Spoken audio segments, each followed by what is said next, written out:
नमस्कार मंडळी, गावाकडची चव ह्या यूट्यूब चॅनलवरती आणि फेसबुक पेजवरती तुमचं स्वागत आहे। आता काय नाही बघा ना, थंडीचा दिवस चालू इथं आणि थंडीच्या दिवसात म्हणलं का नाही की माणूस कसं पाणी कमी पितं आणि त्याला का नाही भूक जास्त लागते। मग का नाही पोरं अशी शाळेत जातात आणि शाळेतनी आली 4-5 वाजता मग त्यांना हलकीशी भूक लागते की मग म्हणतात का नाही जेवायचं आई, मला जेवाय दे जेवाय दे। आता मध्ये आधी आपण रानातली कामं करत असताना का नाही आपल्याला वेळच नसतो काय, मग असं सुट्टीच्या दिवसात कधी शनिवारची दुपारची किंवा रविवारचं असा वेळ भेटला तर का नाही मग काहीतरी असं मग मी पदार्थ करून ठेवते की जेणेकरून पोरांना 4-5 दिवस आहे का नाही की मध्ये शाळा सुटल्यानंतर ती खात्याल। मग आपण तसाच आहे का नाही एक मी भडंग म्हणजे पंढरपुरी लाह्याच्या का नाही मी असं आपल्या साध्या पद्धतीने का नाही भडंग चिवडा बनवणार आहे। तर ती भडंग चिवडा बनवण्यासाठी काय काय सामान लागते का नाही हे आपण बघून घेऊया। आपल्याला का नाही भडंग चिवडा बनवायचा आहे ना, त्याच्यासाठी पण आम्ही ह्या पंढरपुरी लाह्या घेतलेल्या आहेत। एकदम अशा कुरकुरीत आहेत, अशा दाबल्या तरी होत्यात।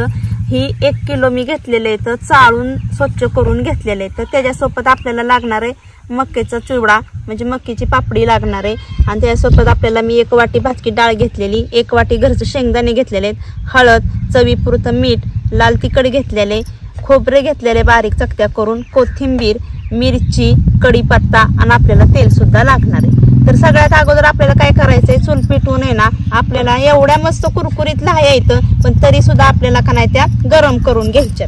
तर आता अगोदर मी चूल पेटवते।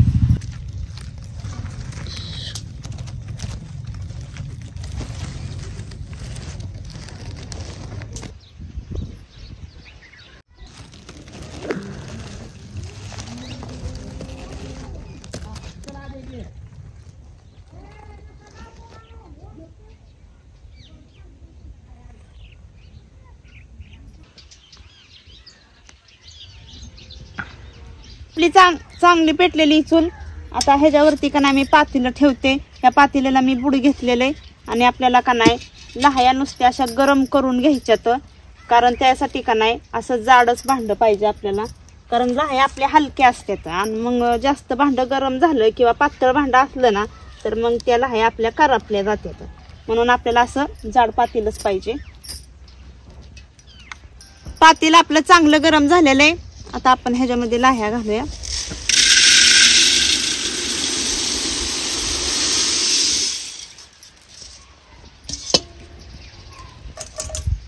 आता लाह्या आपल्याला नुसत्या अशा हलवत राहायच्यात, जाळ कमीच ठेवायचा आहे आपल्याला, कारण लाह्या नुसत्या आपल्याला गरम करून घ्यायचं।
आता आपल्या मस्त अशा लाह्या का नाही बघा छान अशा गरम करून झालेल्या आहेत। आता आपण हे पातेलं खाली उतरून घ्यायचे। मस्त अशा आपल्या ह्या लाह्या गरम झालेल्या आहेत। आता आपल्याला ठेवायची चुलीवरती कढई। ह्या चुलीवरती आता मी कढई ठेवते। आता आपल्याला ह्याच्यात घालायचे तेल,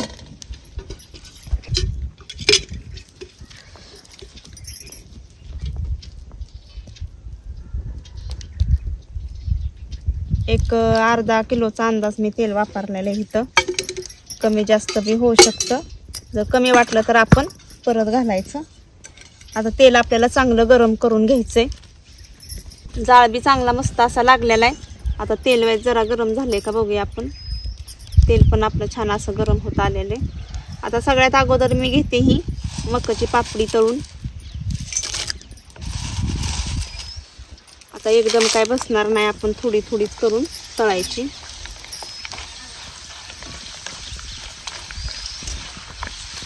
तेल चांगलं गरम झालं का नाही की मस्त अशी पापडी फुलली जाते.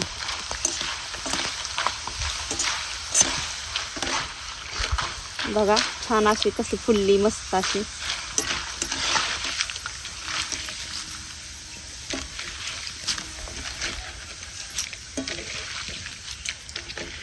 लय अशी जर करपाशी वाटली तर आपल्याला जाळ बी कमी करता येतो. हा बघा मस्त अशी फुलली. ह्याच पद्धतीने आपण सगळी पापडी तळून घेणार आहे.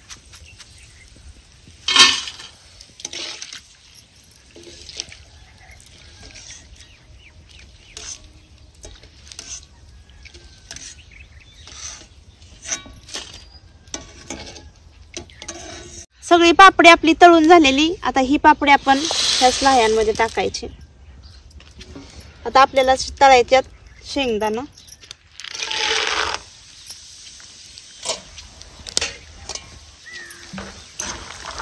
शेंगदाण्याचा सुद्धा चांगला कलर बदलत तोपर्यंत आपल्याला लाल कलर येतोपर्यंत आपल्याला शेंगदाणा तळून घ्यायचे. तर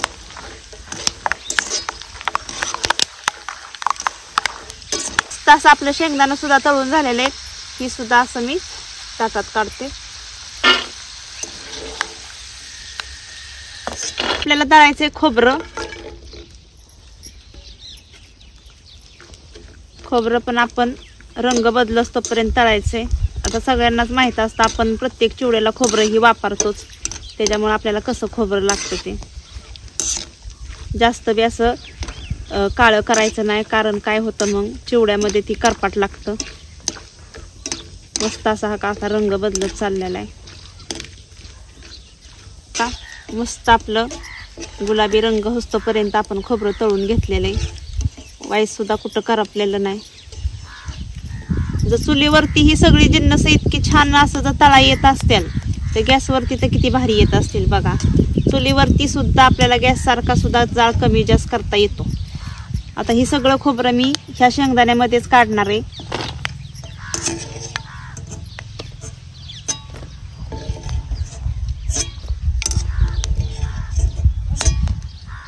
आता आपल्याला तळायची भाजकी डाळ. ही भाजकी डाळ सुद्धा मी निवडून स्वच्छ करून घेतलेली. ही सुद्धा आपल्याला भाजकी डाळ जास्त गरम करून घ्यायची नाही, म्हणजे जास्त अशी लालसर करायची नाही आपल्याला. हलक्या हलक्या, कारण त्या अगोदरच असती फुटाण्याची डाळ ना, त्याच्यामुळं पटकन हिला बाहेर आपल्याला काढायची. आता लगेचच ह्याला रंग बदलला जातो. चुलीचा जाळ मी एकदम कमी केलेला आहे, पण तेल मस्त असं गरम असल्यामुळं का नाही लगेचच ही भाजली जाते डाळ. हा बघा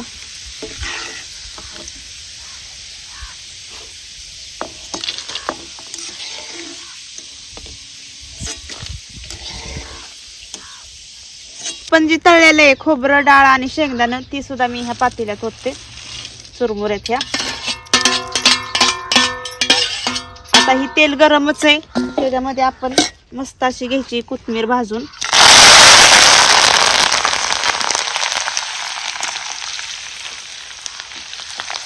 कोथिंबीर चांगली अशी तडतड भाजायची आणि मग आपल्याला ही बाहेर काढायची.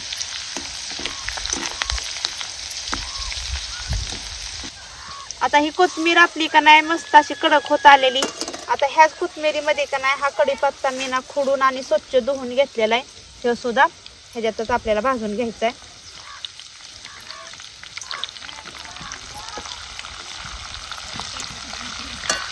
आता नुसत्या तेलात सुद्धा आपण कढीपत्ता भाजला असता कोथिंबीर काढून, पण मग तेल एकदम उडलं जातं. कढीपत्ता नेहमी तेलात टाकला की तडतड वाजतो, मग तेल असा अंगा उडण्याची भीती वाटते का नाही, म्हणून आहे का नाही मी हा कोथिंबीरीचाच कढीपत्ता मस्त असा. आता आपल्याला ही दोन्ही कोथिंबीर आणि कढीपत्ता दोन्ही असं कडक करून घ्यायच्यात. मस्त असं बघा कोथिंबीर आणि कढीपत्ता आपला चांगला भाजला गेलेला आहे, वास सुद्धा छान सुटलेला आहे. आता ही का नाही आपण ह्या ताटात काढून घ्यायचे.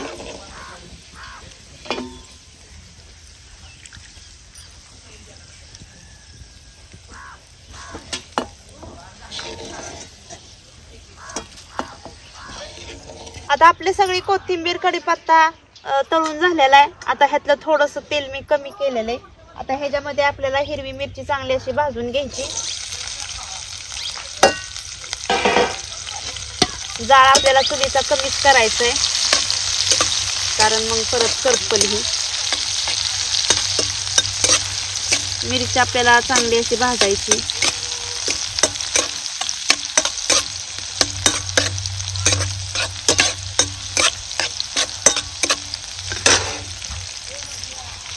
आपली ही मिरची भाजस तोपर्यंत आहे का नाही, आपण हे जे मक्याचा पोहे आणि हे सगळं जे मिक्स केलेलं ना जिन्नस ही ह्याच्यामध्ये आपल्याला एकजीव करून घ्यायचं आहे. आणि ही तळलेली आपल्याला कढीपत्ता आणि कोथिंबीर ही सुद्धा ह्याच्यात घालायची आणि ही सगळीकडे आपल्याला मिक्स करून घ्यायचंय.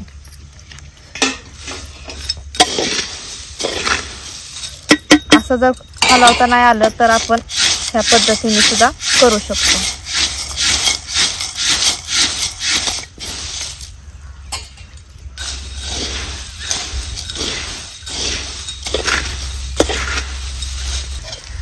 आता आपली मिरची बी चांगली भाजत आलेली, मस्त अशी भाजली बघा.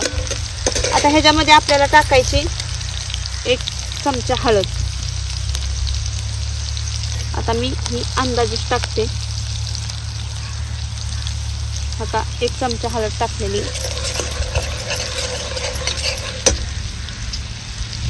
जास्त बी नाही आपल्याला वापरायची, कारण मग ती कडू होईल. आता ह्याच्यात टाकायचं आहे आपल्याला घरची मिरची पावडर. घरची मिरची पावडर थोडी तिखटच असते. आता ही कमी जाळावरती आपल्याला ही भाजून घ्यायचंय.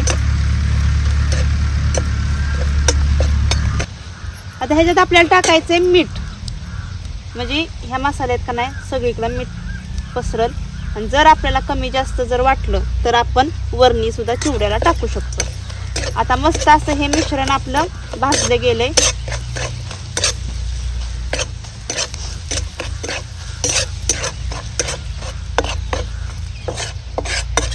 मस्त असं हे बघा आपलं मिश्रण भाजलंय. आता आपण ह्या भडंग चिवड्यामध्ये का नाही ही वतायची, आपल्याला असं सगळीकडं वतायचं. हलवत हलवत आपल्याला हे वतायचे, म्हणजे सगळीकडं आपल्याला का नाही हे लागलं जाईल.